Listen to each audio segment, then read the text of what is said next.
안녕하세요. 저는 NLTC 21기 이영옥 집사라고 합니다.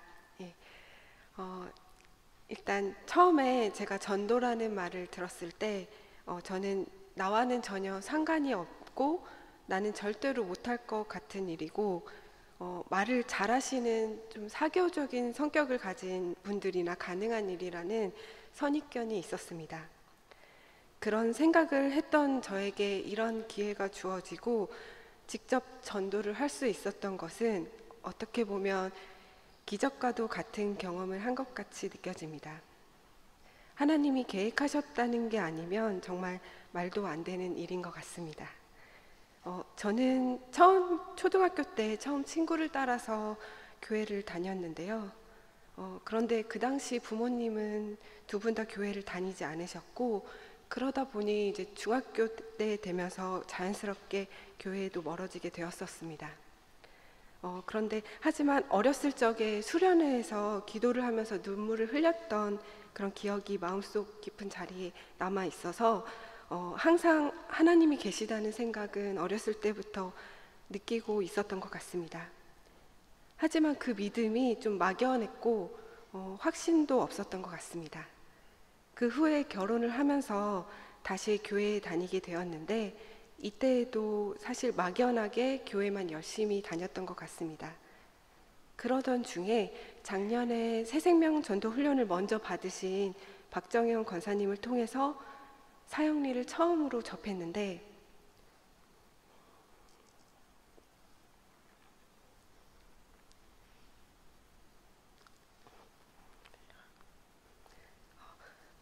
하나님은 당신을 사랑하시며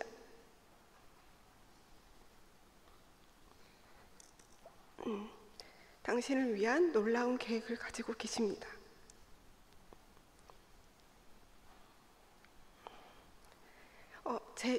이게 제 사형리에서 제 1월인데요. 이거를 보자마자 눈물이 흘렀습니다. 지금 또 왜 눈물이 흐르는지 모르겠는데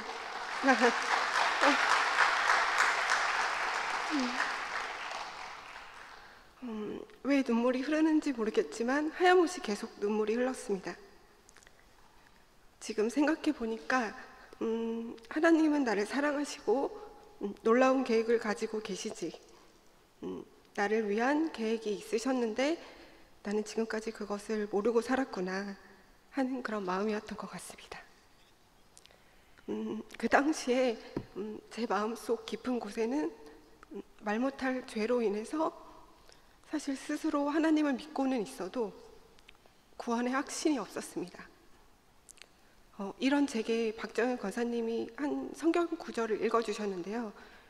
요한일서 1장 9절 말씀이었습니다. 만일 우리가 우리 죄를 자백하면 그는 미쁘시고 의로우사 우리 죄를 사하시며 우리를 모든 불의에서 깨끗하게 하실 것이요. 이 구절을 읽어주셨는데 예수님이 이미 우리 모든 죄를 대신해서 죽으셨다는 사실은 알고는 있었지만 우리의 과거, 현재, 미래의 모든 죄까지 전부 용서해 주셨다는 사실을 모르고 있었다는 것을 그때 깨달았습니다. 그 전까지는 예수님이 돌아가시기 전에 죄들이 모두 용서를 받았으나 그 이후의 죄는 아직 용서를 받지 않고 못하고 남아있었다고 생각을 했었거든요. 이 바보 같은 생각이 저를 항상 죄의 감옥 속에서 살게 했었습니다. 그 이후에 성령 속책자들과 큐티를 통해서 성경 말씀들을 같이 공부하고 접하면서 이런 죄인인 나조차도 예수님을 통해서 과거뿐만 아니라 현재, 미래 모든 죄까지도 모두 용서를 받고 구원을 받았다는 확신을 얻게 되었습니다. 저는 이러한 경험들을 통해서 사형리와 말씀의 힘을 알고 있었고 저와 같은 경험을 주변의 다른 사람들 그리고 가족들과 믿지 않는 가족들 그런 분들에게 알려주고 싶은 마음이 있었습니다. 그렇게 생각만 하다가 이번 3월에 좋은 기회로 NLTC에 참여하게 되었는데요. 사실 두렵고 떨리고 걱정되는 마음이 있었는데 일단 시작하면 정말 최선을 다해서 전도를 해야겠다, 이런 마음을 먹고 도전을 했습니다. 이번 전도 활동 중에는 이제 아직 믿지 않고 있는 남동생에게 사형리를 읽어줄 수 있었는데 그때가 가장 특히 기억에 남는 것 같습니다. 혹시라도 영접 기도를 거부하면 어쩌지 하는 걱정 어린 마음이 있었는데 다행히 큰 반항 없이 생각보다 순순하게 같이 기도문을 읽어주더라고요.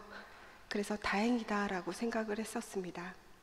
그 당시에는 살짝 또 북받치던 감정이 있었는데 안 그런 척 일부러 감정을 애써 누르면서 담담히 같이 기도문을 읽었던 기억이 납니다. 지금은 당장 회사 일로 바빠서 못 가지만 언젠가는 교회에 꼭 가보겠다는 대답을 들을 수 있어서 더욱 기쁘고 감사했습니다. 그리고 현재 간호조무사 학원을 다니고 있는데요. 학원 사람들에게 전도를 하는 일이 가장 어렵게 느껴졌습니다. 매일 보는 사람들인데 나를 이상하게 생각하면 어쩌지 하는 두려움이 있었습니다. 하지만 용기를 내서 좀 친해지려고 노력을 했고 틈틈이 기회를 보면서 결국에는 친해진 몇몇 분들에게 사형리를 읽어드릴 수 있었습니다. 부활절에는 직접 계란을 사서 포장을 해서 돌리기도 하고 커피를 사서 드리기도 하고 솔선수범을 보이는 모습들을 보여주면서 교회에 대해서 최대한 긍정적인 이미지를 주려고 나름 할 수 있는 노력들을 해본 것 같습니다. 그리고 노방전도 같은 경우에는요, 처음 할 때가 가장 두렵고 떨렸던 것 같습니다. 시작하는 게 어려웠었는데 막상 시작해보니 생각보다는 할만했고 더욱이 같은 수은 분들하고 서로 의지하며 다 같이 했기 때문에 어렵지 않게 잘할 수 있었습니다. 아마 혼자 했으면 못했을 것 같은데 같이 하면서 더욱 용기가 생겨서 더 잘할 수 있었던 것 같습니다. 전도할 때 우리는 혼자가 아니고 같은 마음으로 하나였습니다. 그런데 거의 매번 거절당하는 경우가 많았고 사이비가 아닌지 의심하는 분들도 많았고요. 그리고 교회에 대해서 부정적으로 대하시는 분들도 많았습니다. 그리고 때로는 이렇게 열심히 친절하게 노력하는 모습을 보이는데 계속 반복적으로 거절을 당할 때는 정말 조금 속상하기도 했습니다. 나라면 그냥 한번 들어줄 텐데 너무 서운한 마음이 들기도 했습니다. 그럴 때마다 전도에는 실패가 없다, 전도하지 않은 것이 실패다 라고 매 시간 외쳤던 구호를 생각했습니다. 그런데 지금 생각해보니 요즘 같은 시대에 생각보다 많은 분들이 사형리를 들어주셨고 또 긍정적인 태도로 받아들여 주셨던 분들이 많아서 오히려 감사한 마음이 지금은 더 크게 남는 것 같습니다. 기간이 끝나게 되면서 되돌아보니까요, 나 혼자만의 생각으로 좀 지레짐작해서 저분은 왠지 안 들어주실 것 같아 하고 그냥 지나쳤던 분들이 사실 떠올라요. 조금 더 할 수 있었는데 그때 조금 더 용기를 내볼 걸 하는 그런 아쉬운 생각이 드는 것 같습니다. 하지만 이게 끝이 아니라 전도하는 좋은 방법을 배웠기 때문에 앞으로도 잘 활용해서 기회를 찾고 복음을 전해야겠다는 생각을 했습니다. 혹시나 다음 NLTC에 참여하는 것을 혹시 망설이시는 분이 계신지 모르겠어요. 그런데 저는 적극적으로 추천을 드리고 싶습니다. 교육을 받으면서 우리가 왜 전도를 해야 하는지, 그리고 하다가 보면 생각보다 별일 아니구나, 할 만한 일이고 누구나 할 수 있는 일이라는 생각이 들었습니다. 그리고 무엇보다 가장 좋은 점은요, 내 주변에 사랑하는 사람들에게 복음을 전하고 하나님을 알릴 수 있는 좋은 기회가 될 수 있기 때문에 꼭 한번 해보시라고 추천드리고 싶습니다. 훈련 과정 중에 제가 양화진, 아까 사진에서도 보셨는데 외국인 선교사 묘연에서 거기 다녀왔을 때도 기분이 좋았는데 거기서 제가 손바닥으로 받았던 성경 말씀이 있어서 인상이 깊었던 내용이 있어서 마지막으로 알려드리며 마무리하고 싶습니다. 사무엘상 3장 10절 말씀인데요. 말씀하소서, 주의 종이 듣겠나이다.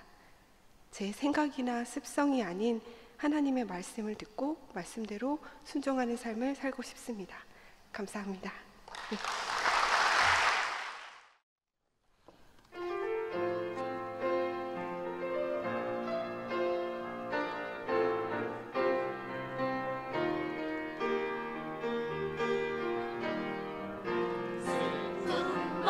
믿는 사람 예수 이름 믿으며 영원토록 변함없는 기쁜 마음 얻으리. 존귀하신 주의 이름 우리 기쁨되도다. 주의 품에 안길 때에 기뻐 찬송 부르리. 예수의 이름은 세상의 소망이요. 예수의 이름은 천국의 기쁨일세. 예수의 이름은 세상의 소망이요. 예수의 이름은 천국의 기쁨일세.